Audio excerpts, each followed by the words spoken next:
Voltamos aqui com lições da Bíblia. Nós estamos estudando a Palavra de Deus, um tema muito importante, educação e redenção nas Escrituras. E junto conosco está aqui o pastor Wellington Barbosa e o pastor Wendel Lima. Pastor Wendel, o pastor é casado, tem filhos? Sim, sou casado com a Ângela, uma paranense, e nós temos 2 filhos, temos o Gabriel, que vai completar 8 anos, e a Alice, de 2 anos. De 2 anos de idade. Fez até aniversário recentemente, né? Pois é, agora em novembro. Nós 2 somos de novembro. Eu dia 6, ela dia 7. Ah, que legal. Muito bem, olha, nós estamos falando de sabedoria, nós estamos falando de educação. Aqui é um texto no nosso guia de estudo que é de 1 Reis, capítulo 4, verso 29 até o 34. E eu até vou pedir para você pegar a sua Bíblia e nos acompanhar.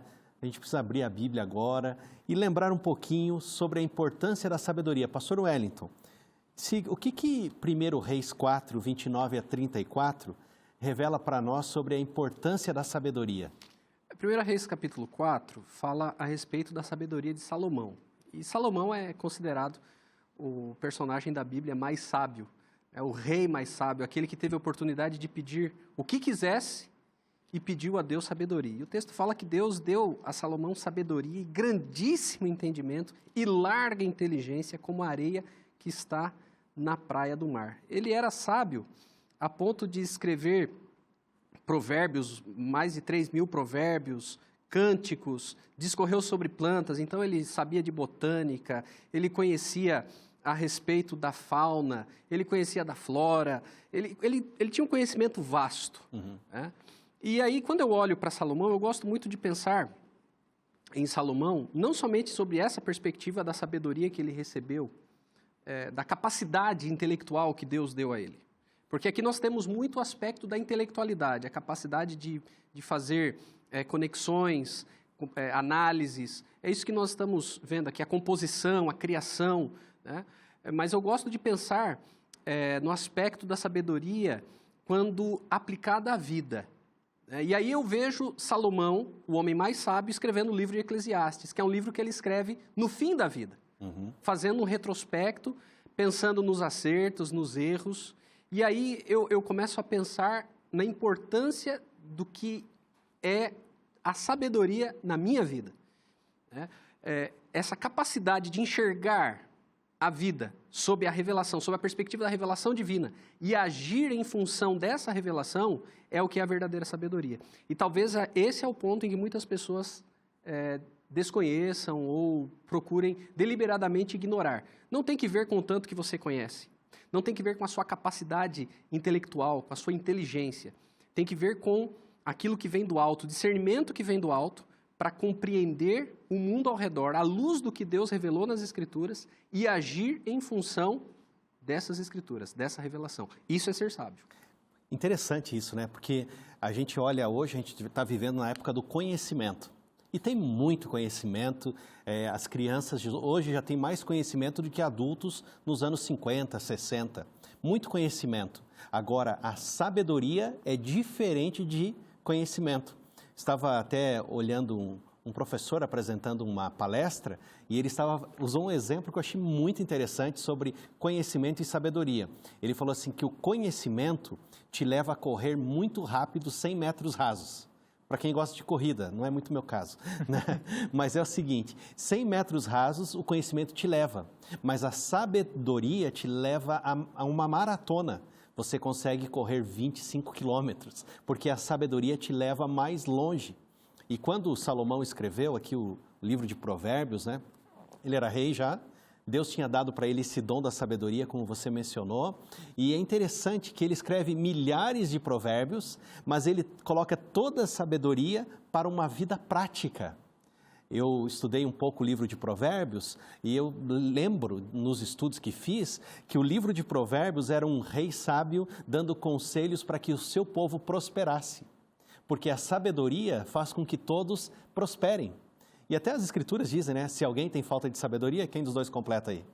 Peça a Deus. Peça a Deus, exatamente. Peça a Deus que a todos dá de forma deliberada. A sabedoria é um dom de Deus. E Deus pode conceder esse privilégio de ser sábio. E quando a gente olha para as Escrituras e para essa obra de redenção, Deus está querendo um povo que tenha conhecimento, sem dúvida, mas que, acima de tudo, viva o conhecimento com sabedoria. E como tornar, pastor Wendel, prática a sabedoria encontrada nas Escrituras? Então, tem um trecho aqui do guia de estudo, na quarta-feira, página 101, que diz assim que é viver com responsabilidade e para o benefício de outras pessoas, além de nos proteger da infelicidade. Então, a verdadeira educação que gera pessoas sábias, né, é uma educação que nos ajuda a ter alguns elementos que são importantes, que necessariamente um diploma não nos dá, ainda que seja um doutorado, por exemplo. Mas a questão do autocontrole é um elemento importante que parece estar presente nas Escrituras. A questão, por exemplo, também da autonomia. O que significa autonomia, né? A ideia de autonomia significa uma lei que foi interiorizada. Heteronomia é uma lei que está fora de mim, autonomia é uma lei que está dentro de mim. Então, se a gente pensar na Torá, na instrução, na lei que é para ser interiorizada, e a gente volta de novo em Deuteronômio 6, inculcarás, né? Interiorizar, ser assimilado, né? Encarnar, absorver, assimilar, fazer parte da sua vida. Então, por exemplo, nossos filhos, hoje nossos filhos são pequenos, né?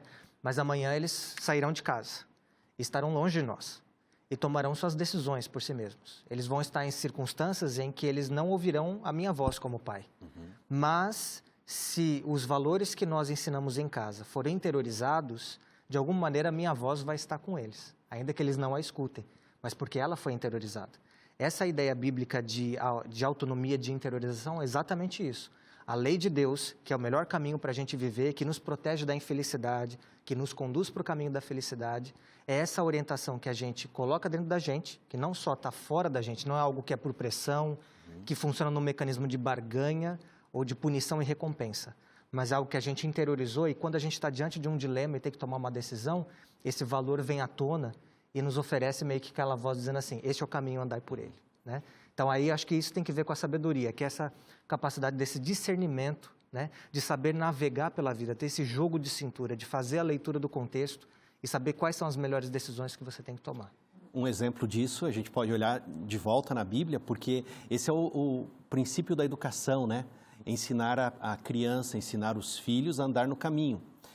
José, com 17 anos de idade, ele foi vendido como escravo, e a Bíblia relata isso. Ele chegou na casa de Potifar, a mulher fez ameaças e tentou coisas com ele que a Bíblia fala que ele se recusou. Mas isto é a voz que ele ouviu dizendo, ó, este não é o caminho, andai por este caminho. Porque se José tivesse cedido, a gente teria umas consequências muito sérias. É claro que Deus está no controle de toda a história, mas imagine, viria a fome, quem seria o governador do Egito? Como sobreviveria a família lá? E eu entendo que é isso que nós precisamos ensinar aos nossos filhos, que o que ele escolhe hoje tem consequências para o futuro. José teve uma boa educação, uma educação bíblica, uma educação na palavra, e isso fez toda a diferença, tanto que ele prosperava, a Bíblia diz assim que tudo que ele colocava a mão, você se lembra ali? Prosperava. O Senhor era com ele. O Senhor era com ele. Um outro caso, 17 anos de idade também, Daniel. Quando ele foi embora de Israel, de Jerusalém, para a Babilônia, ele era novo de tudo. Mas a minha escritora preferida chama-se Ellen White. E ela, no livro Profetas e Reis, ela fala assim que Daniel e os amigos dele ouviram Jeremias falando das profecias acerca dos anos que seriam passados na Babilônia. E ele se lembrava, quando mesmo estando na Babilônia, das palavras da infância. Quais palavras? A palavra de Deus. Eu sei que tem muitos pais, amigos, que, eu não sei se vocês provavelmente conversaram com alguém, que se culpam, falando assim, o que eu fiz de errado, né? Na educação dos filhos? Fiz alguma coisa errada? Não. Ensinou com oração, com temor a Deus. Eu acho que a gente precisa descansar em Deus, que os filhos também fazem as escolhas, não fazem? Sem dúvida. E aí, eu acho que até fazendo uma conexão com a lição de quinta-feira, né, nós falamos aqui da voz. Né? Quem é que toca o nosso coração ou os nossos ouvidos com essa voz? A lição ela fala aqui da educação continuada por meio do Espírito Santo. Né? A Bíblia, apresenta o Espírito Santo como aquele quem nos convence do pecado, da justiça, do juízo, como aquele que nos conduz a toda a verdade. Então, o Espírito Santo, ele é o agente que particulariza a verdade divina no nosso coração. Se nós dermos ouvidos a ele, nós continuaremos crescendo na nossa compreensão a respeito de Deus e fazendo aquilo que agrada a Deus. Então, isso é muito importante. Nós não devemos nos esquecer do Espírito Santo, do papel que o Espírito Santo ocupa ao nos lembrar, ao fazer brilhar em nossa mente alguma orientação específica da palavra. Por isso que a gente precisa ter sintonia fina com Deus. E isso ficou mais evidente ainda com a ascensão de Jesus, né? Então, Jesus deixando o Espírito para ser o tutor da igreja, né? A condução da igreja foi fundamental e a descrição de Atos, das epístolas, mostra muito isso. A descida do Espírito Santo, né? Ele falou assim, o Consolador estará convosco, né? E a gente seria levado, e o povo de Deus, levado até aos magistrados, gente diferente do que eles estavam acostumados. Agora, gente simples, na companhia de Jesus, influenciados pelo Espírito Santo, as pessoas falam assim, eles não são galileus, né? Gente simples, pescador, como é que eles falam dessa maneira? Porque a palavra de Deus, ela tem poder, né, amigos? Ela tem poder e a pessoa que estuda a palavra de Deus, ela não piora, ela melhora. A qualidade de vida dela melhora, porque a palavra de Deus ajuda a expandir, né, o cérebro. A pessoa fica mais inteligente.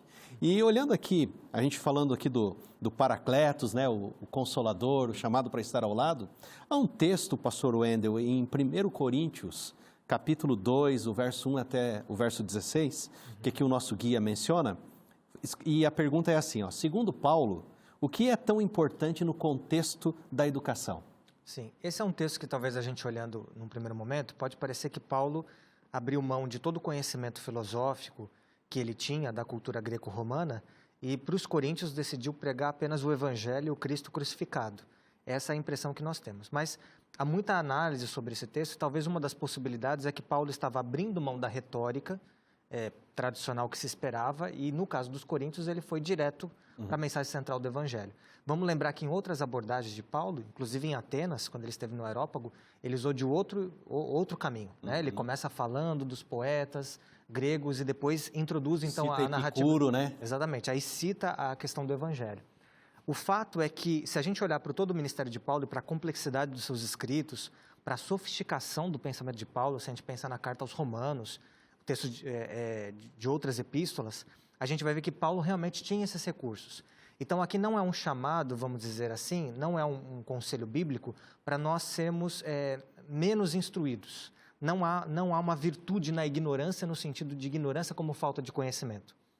O ponto é que o que Paulo contrapõe aqui no Evangelho de Jesus Cristo não é a capacidade de raciocinar, mas é o orgulho humano. Então, quando Paulo decide enfatizar o Cristo e o Cristo crucificado, é que ele está dizendo que mais importante de qualquer outro recurso que nós tenhamos, ou que gere até mesmo orgulho em nosso coração, aquilo que realmente pode gerar transformação em nós, aquilo que é essencial para a nossa vida, é olhar para o Cristo e olhar para o Cristo crucificado, né? Então, esse elemento é muito importante nesse texto. E aqui, quando a gente olha o texto chave da lição dessa semana, né, Paulo falando a respeito do ensino das Escrituras, ali nós temos 4 verbos e nenhum deles leva para um sentido como esse que o pastor Wendel falou, da ignorância, né, olha, eu não vou... Pelo contrário, o apóstolo Paulo, ele enfatiza a compreensão inteligente das Escrituras. Quando ele fala do ensino, o termo que ele usa ali, ele está falando do ensino doutrinário. Certo. Então, é aprofundar-se nas Escrituras. O segundo verbo que ele usa ali, então, é ensino, depois ele fala de repreensão. Isso tem que ver com confrontação doutrinária. O texto ele está inserido numa argumentação de Paulo a Timóteo, em que Timóteo ele tem que confrontar heresias da igreja. Então, olha, as Escrituras, ele está dizendo para Timóteo, as Escrituras sagradas elas devem servir para o ensino doutrinário, para a confrontação doutrinária, a repreensão, para a correção, que é a rota, voltar-se para a rota da doutrina correta e para a educação na justiça. E isso tem que ver com treinamento moral. Inclusive, ele se utiliza de uma palavra, essa educação é a palavra paideia, que está relacionada com o termo pedagogia. Então, veja como é um sentido completo nisso daí. Olha, você tem um conteúdo a ser ensinado, você tem mentiras a serem confrontadas, você tem pessoas que precisam ser corrigidas e você tem, então, pessoas que precisam ser capacitadas, educadas, para que sejam bons cristãos. Muito bem, olha só, que interessante a palavra de Deus. Amigos, obrigado pela presença de vocês aqui no Lições da Bíblia. Quanta contribuição. A gente sabe que o livro Educação, de Ellen White, fala que no céu nós vamos continuar estudando e isso vai ser muito bom, ganhando sabedoria, conhecimento em tudo aquilo que pertence a Deus, que diz respeito a Deus. Foi muito bom o estudo hoje da lição aqui, do nosso guia, Educação e Redenção. E agora eu quero falar com você. Aqui está o nosso guia. Lembre, a palavra de Deus, ela é toda inspirada. Quando a gente fala de educação, a gente fala de transformação. E essa é a obra da redenção de Deus. Deus quer transformar você. E como é que acontece essa transformação? Deus usa o recurso da palavra, a palavra que é viva, a palavra que é eficaz e mais cortante do que qualquer espada de 2 gumes. Volte à palavra, vá às Escrituras e você vai ver o conhecimento de Deus e a sabedoria inundar a sua vida para a tua felicidade. Esperamos por você aqui na próxima semana no Lições da Bíblia.